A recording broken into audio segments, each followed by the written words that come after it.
Hey, what's up? In this video I'm going to go over the basics of this new game, The Council.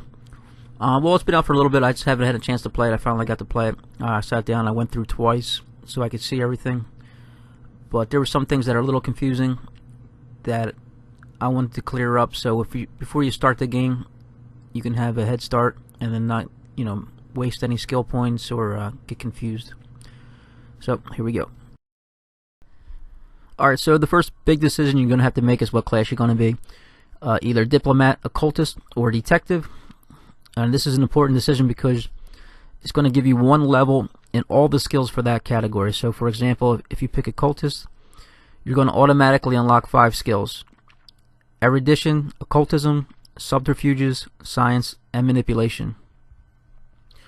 You can still unlock the skills from the other classes, but you're going to have to level them up individually, and each skill is going to take three points to unlock. I would recommend occultist to start, but detective is good too. Next, for skills, this is important because I messed it up. You should focus on unlocking one skill at a time. I didn't realize when you put a point in a skill, it doesn't unlock till there's 3 points. So I was putting points in a bunch of skills, spreading them around, and I didn't realize I wasn't leveling up that skill. I was just wasting points.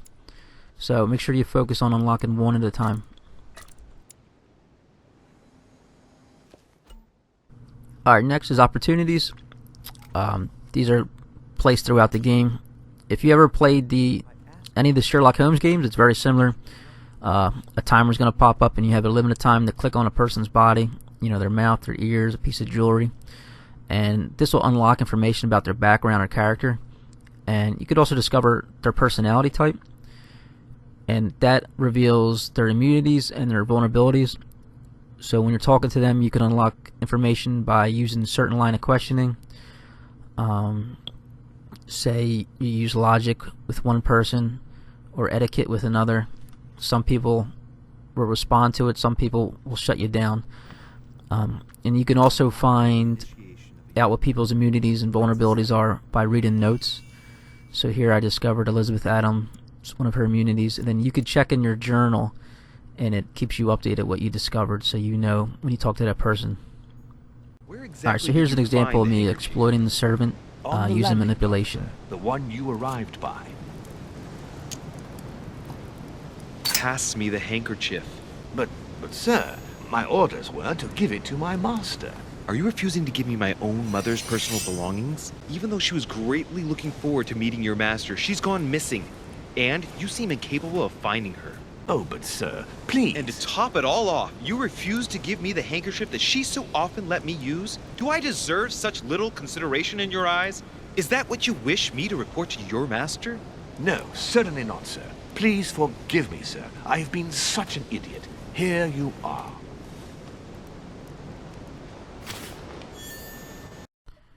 Alright, so knowing vulnerabilities and immunities is important because you will be tested by other characters throughout the game in what are called confrontations.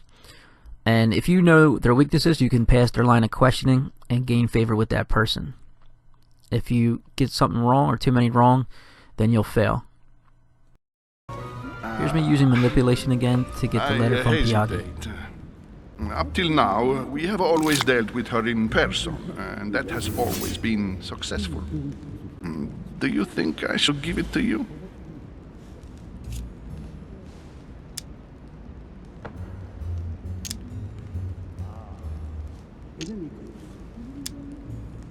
Look, you seem hesitant. The simplest thing to do is just to give it to her when you see her. After all, it's not that urgent. Yes. I mean, yes, it's urgent. I mean, what if we don't find each other here on the island?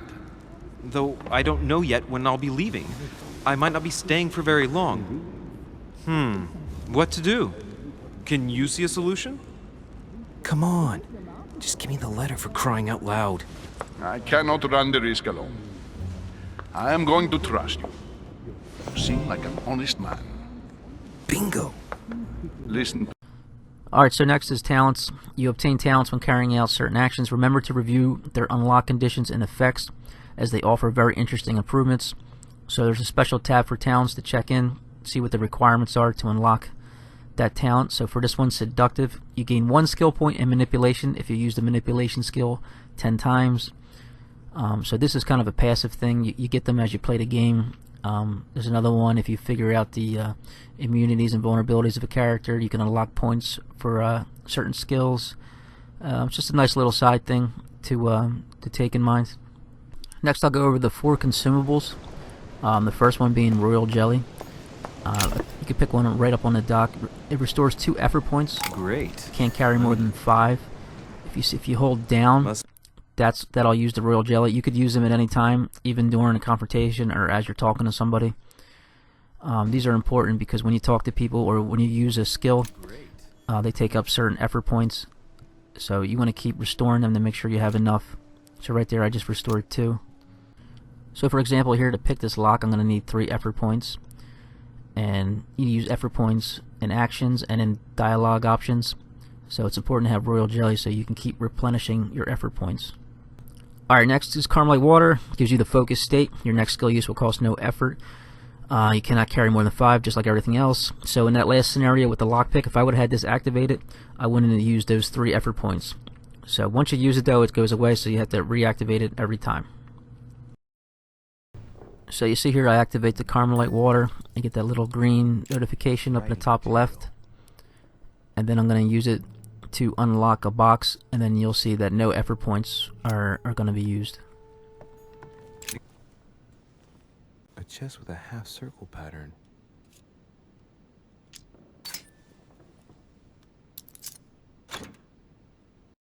Alright, the third consumable is Devil's Thorn. It grants you the Exalted State, so you can temporarily see the immunities and vulnerabilities. They'll be right next to the dialogue options, so as you're talking to somebody, you'll know what to pick and what not to pick. It's for temporary, so there's going to be a counter on it, so you see how long you have it for. Alright, so here's an example using the Devil's Thorn in a confrontation that can be really helpful. I'm going to activate it, and then the counter is going to start.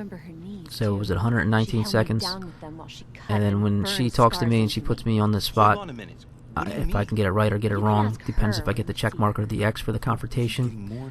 You can see what she's going to respond to for a vulnerability and what she's going to be immune to in the options. I've got to go. Wait. I need to know more about you and my mother. Why did she put you through all of that? There must be some reason for what she did. What's the point of rubbing salt in the wounds?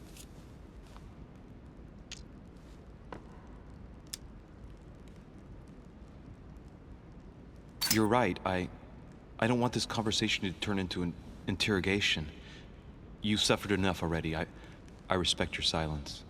Please excuse me. Well, thank you. Alright, so the last consumable is the Golden Elixir. This is important because it gets rid of any negative effects that you get in the game. You can get these from taking too many consumables, eating or drinking anything you weren't supposed to. And they give you negative effects like taking away effort points or removing the dialogue timer. So here I took too many Royal Jellies and I got the intoxicated effect, which took away my dialogue timer. So these golden elixirs are important to have, because then they can get rid of these negative effects. Alright, lastly I'm going to talk about the manuscripts. These are just books or notes that you can find scattered throughout the game, so it's important to search the house and to find them. You can go to your inventory after you pick them up to read it, to see what it's about, and then to see what skill point it can give you. How they work is, after you beat a level, you get to pick one manuscript to activate, and then it gives you that skill point in that category. So here, this is after I beat a level. You get to pick what book you want to use. See, this one will give me a skill point in conviction, linguistics, etiquette. But if you notice, there's some that are like 1 of 4, 1 of 3. If you could find all the pages, then you can get multiple skill points in different skills. So here you can get different ones: manipulation, conviction, occultism. But you have to find all the pages first. You can only pick one, but I think there is a talent that you can pick up that gives you the ability to pick 2 after every level. And depending on what class you picked in the beginning, you automatically get a book for that class or skill. So if I picked occultism, I automatically got a book on the occult. If I would have picked detective, I would have got a book relating to the detective skill tree. Alright, so there you go. That's all my tips for getting started. If you have any questions, leave them in the comments. Thanks for watching. Bye.